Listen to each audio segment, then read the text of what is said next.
북한군에게 한국 민간인이 사살당한 충격적인 사건에 대한 국제사회 비난이 커지고 있습니다. 생생토크에서 살펴봅니다.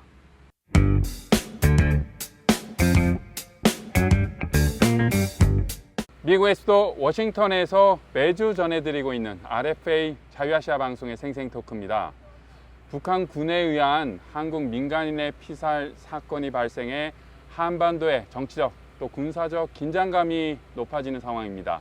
취재 기자와 얘기 나눠보겠습니다. 김소연 기자입니다. 안녕하십니까? 네, 안녕하세요. 네, 자, 최근에 한국 공무원이죠. 북한 군에 의해서 사살당한 사건이 발생했는데요. 먼저 사건의 개요부터 소개해 주시죠.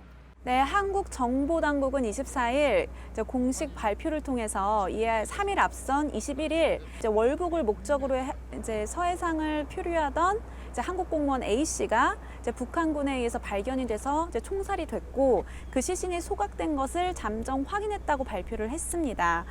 이 시점도 사실 묘하죠. 문재인 한국 대통령이 유엔에서 화상 연설을 하던 그 무렵이었는데 좀 남한 정부는 좀 당혹스러웠겠어요. 네, 사실 뭐 우연이라고 하기에는 시기가 참 인상적이죠. 그 문재인 대통령이 유엔 총회에서 기조 연설하면서 특히 강조했던 부분이 평화 구축, 한반도 평화 구축, 그리고 남북 관계 진전 이런 식에 대해서 많이 얘기를 했는데 하필 그게 나가고 난 다음에 이런 공식 발표까지 나오면서 아무래도 한국 사회에서는 이에 대한 북한에 대한 좀 반감이랄까요? 그런 반감에 대한 분위기가 많이 일게 됐죠. 네. 한국 정부가 발표한 내용에 대해서 그 다음날 김정은 위원장의 이름으로 좀 이례적인 사과문이 발표됐다.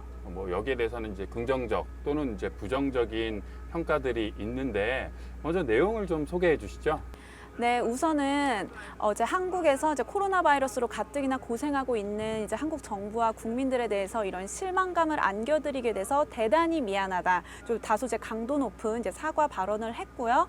그리고 또 하나는 이런 오해를 불러일으킬 수 있는 일어나지 않았어야 될 불상사가 일어나게 됐다 하면서 어느 정도는 인정하는 듯한 이 사건에 대한 책임을 인정하는 듯한 느낌도 받을 수 있었습니다.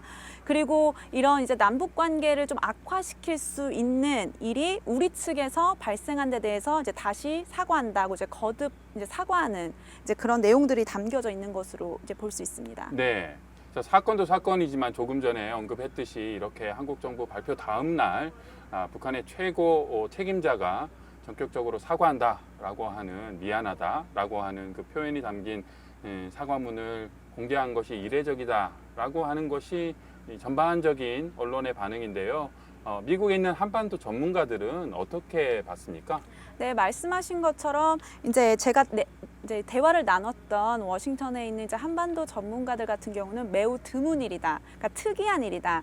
그 사과문의 진정성의 여부, 의도를 떠나서 일단 직접적으로 이렇게 사건이 일어난 직후에 공식적인 사과문을 한국 정부에 보냈다는 것은 매우 주목할 만한 일이다라는 게 어느 정도의 공감된 분석이었고요. 그런데 제가 말씀드린 것처럼 의도가 무엇이냐?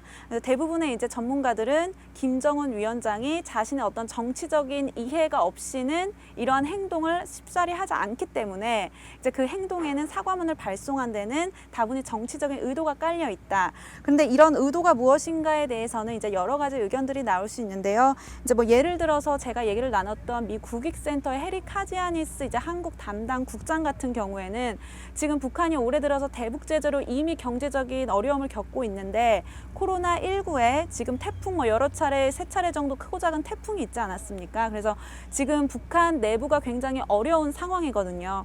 이런 상황에서 북한 지도자로서 한반도 갈등까지 고조시킨다는 것은 원치 않는 것이죠. 그래서 이러한 좀 받아들이기 어려운 사건에도 불구하고 김정은 국무위원장이 직접 사과를 했다는 이유만으로 이거를 좀 덮어준다든지 아니면 이것이 마치 북한에서 태도를 바꾼 것처럼 아니면 남북 관계가 개선될 수 있는 여지가 되는 것처럼 계기가 되는 것처럼 이렇게 좀 오역을 해서는 안 되겠다라는 우려를 나타내기도 했습니다. 네.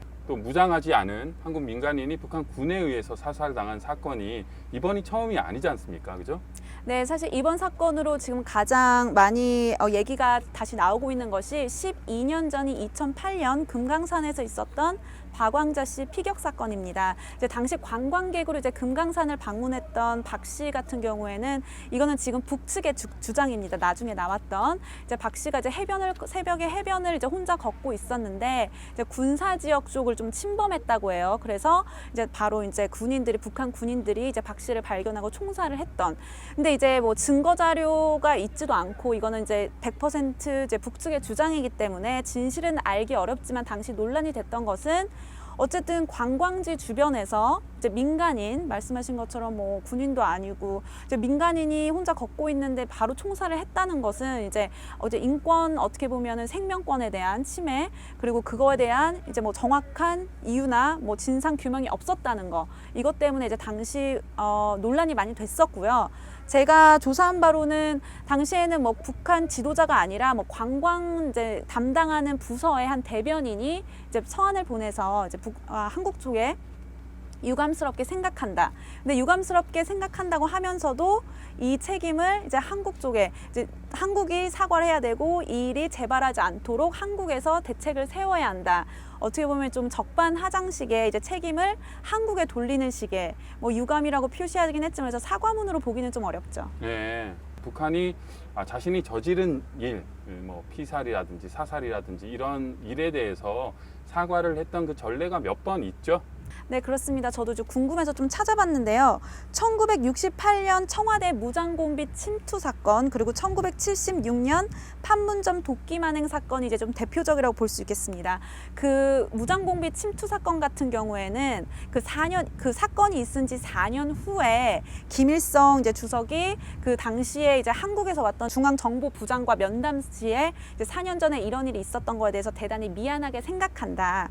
그리고 이제 그 판문점 도끼 만행 사건 같은 경우에는 당시에 그 판문점 그 공동 경비구역 JSA에서 2명의 미군을 살해를 하고 이제 9명을 이제 중경상 입혔던 그런 사건이 있었는데 당시 김일성 주석의 명의로 사과문을 보내서 이 사건에 대해 매우 유감스럽게 생각한다고 이제 입장을 표명한 바 있습니다. 네.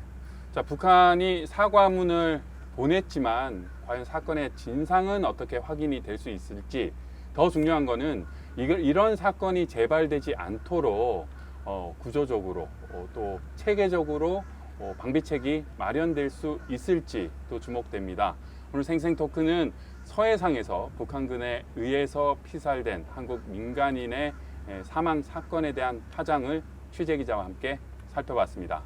김소연 기자 수고 많으셨습니다. 네, 감사합니다.